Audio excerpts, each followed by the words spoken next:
तो भ्राता, इस प्रकार वीर अर्जुन को पाशुपतास्त्र प्राप्त हुआ। इसलिए प्रभु महादेव के किराट अवतार को प्रभु पशुपतेश्वर भी कहा जाता है। और उन्होंने अर्जुन को मात्र वो महाअस्त्र ही प्रदान नहीं किया, अपितु उन्हें भावी जन्म में मोक्ष का वचन भी दिया। तो फिर क्या अर्जुन का पुनर्जन्म हुआ प्रभु गणेश जी? हाँ हुआ, और इस जन्म में भी सयुज्य मुक्ति पाने के लिए उन्हें बहुत कठिन परीक्षा का सामना करना पड़ा, क्योंकि इस जन्म में उन्हें किसी भी ईश्वर में कोई आस्था नहीं थी। और उनके पुनर्जन्म की कथा भी अत्यंत रोचक है। इस कथा की शुरुआत एक कबीले से होती है, जिसके राजा व्याधराज नागा को कोई संतान ना थी।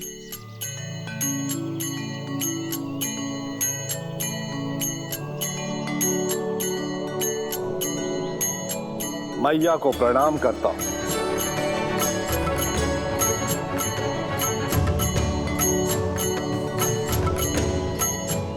आज के दिन का आखेट स्वीकार करे माँ। और एक कृपा और करे माँ, मुझे उत्तराधिकारी दे। मेरा ये दुख हर ले माँ, कृपा करे माँ, कृपा करे।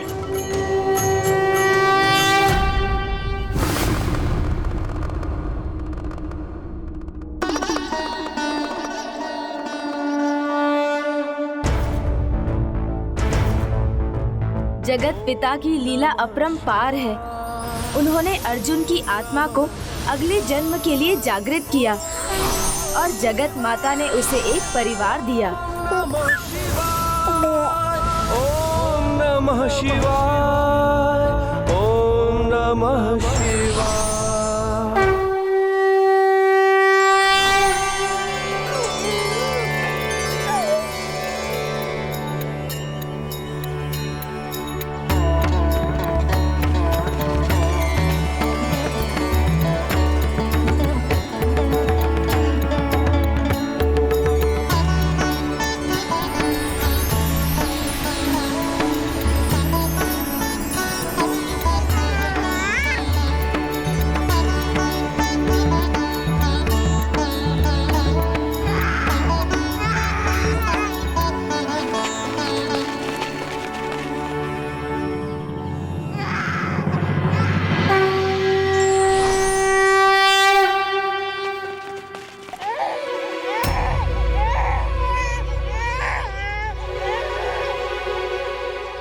व्याधराज नागा को माँ की कृपा से उत्तराधिकारी प्राप्त हुआ।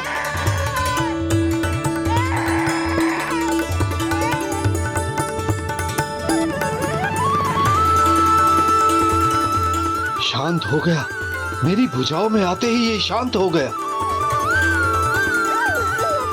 ये माँ की कृपा है। ये मेरा ही पुत्र है, ये मेरा ही पुत्र है। हाँ, ये मेरा ही पुत्र है। और जब वो अपने कबीले लौटे तो सब पहले से ही आनंदित थे, क्योंकि उसी समय उनकी रानी ने एक पुत्री को जन्म दिया था। महाराज, मैया की कृपा हुई है आप पर, पुत्री हुई है आपको।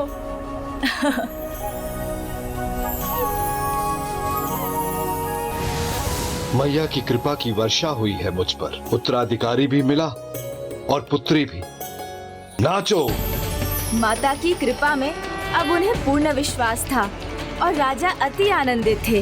वो अपनी पुत्री लीला और उस बालक थिन्ना की, जो उन्हें वन में प्राप्त हुआ था, दोनों का लालन पोषण बहुत स्नेह से करने लगे और उनकी इच्छा थी कि उचित आयु पर वो उन दोनों का विवाह करवा दें।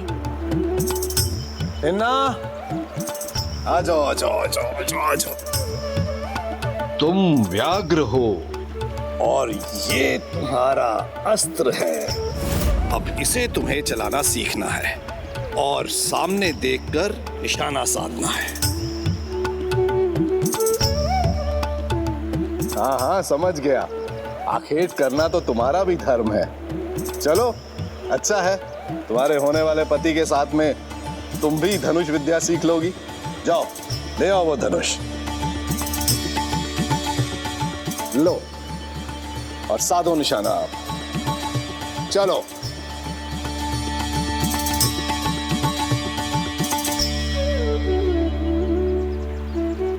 प्रणाम मैया, आशीष दीजिए प्रभु। जीती रहो। हिन्ना, तुम्हें प्रभु और मैया से आशीर्वाद नहीं लेना? मिट्टी की मूर्ति के सामने क्या झुकना, इनसे क्या मिलेगा? हिन्ना, मेरे राजा, मेरे मुखिया का आशीष समझे, इतना ही अधिक है मेरे लिए।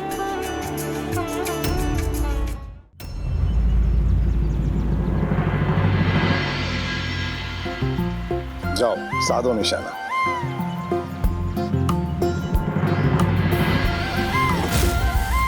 अच्छा है, बहुत अच्छा है। धनुष बाण चलाना तो जैसे तुम जन्म से ही जानते हो।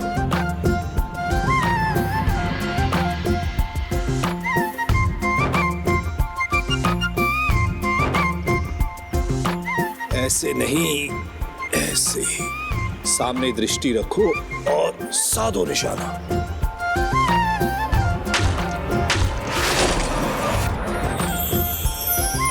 नीला, और अभ्यास करो, नहीं तो चूक जाओगी। आंखें हाथ से निकल जाएगा और तुम भूखी रह जाओगी। जब तुम हो तो मैं भूखी क्यों रहूंगी भला? तुम आखेट करोगे और जो तुम लाओगे वो मैं खाकर प्रसन्न रहूंगी। फिर से लक्ष्य साधो और छोड़ दो बाण।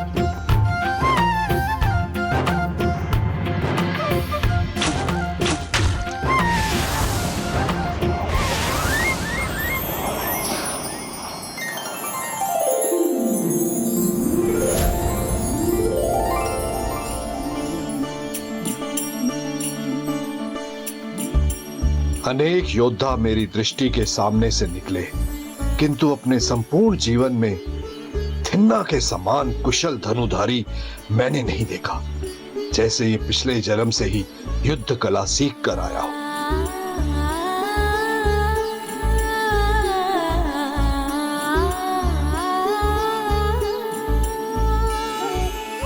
व्यर्थ में निर्जीव शिला आकृति के सामने झुकना छोड़ दो, कदाचित तुम्हारा भी लक्ष्य सुधर जाए। जिन्हें तुम मात्र निर्जीव शिला आकृति कहते हो, वो मेरे भगवान हैं। मुझे उनमें विश्वास है। और मुझे विश्वास है मेरी भुजाओं पर, मेरे अस्त्रों पर, और कदाचित इसीलिए मैं अधिक उत्तम धनुधारी।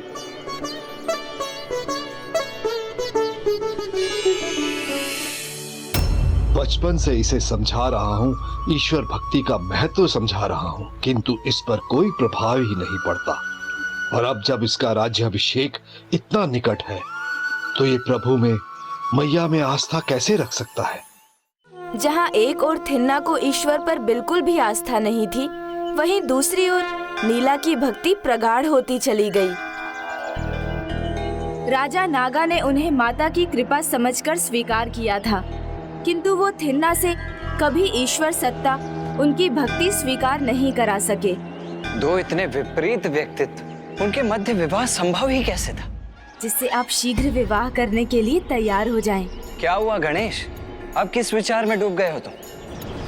विवाह एक यात्रा है, जिसमें स्त्री और पुरुष एक दूसरे को जानते हैं, समझते हैं। ये यात्रा कभी उन्हें आनंदित करती है, तो कभी असंतोष का आभास भी कराती है, किंतु शुभ और बड़े उद्देश्य के लिए दोनों पति पत्नी इस यात्रा पर निरंतर आगे बढ़ते रहते हैं। थिन्ना और लीला में मतभेद अवश्य थे, किंतु मनभेद नहीं। दोनों एक दूसरे को स्वीकार करते थे। फिर एक दिन उन दोनों के विवाह का समय आ ही गया।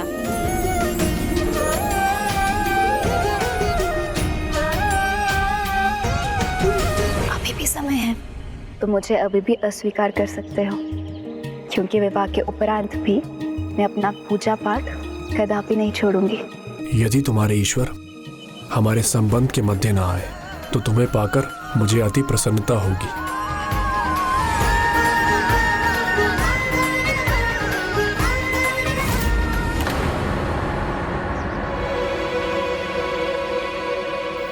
जाओ, अपनी मैया और अपने भगवान से आशीष ले लो। मैं यही प्रतीक्षा करूंगा। आज भी रुकोगे? आज मैं तुम्हें अपनी पुत्री ही नहीं सौंप रहा हूँ, अपितु व्याधराज भी बना रहा हूँ। व्याधराज नागा की, व्याधराज थिन्ना की, व्याधराज नागा की। माँ के सामने इस महायोद्धा थिन्ना को मैं कबीले का सरदार बनाता हूँ। आगे बढ़ो थिन्ना, माँ के सामने मेरी पुत्री और राज सिंहासन को स्वीकार करो। नहीं नहीं,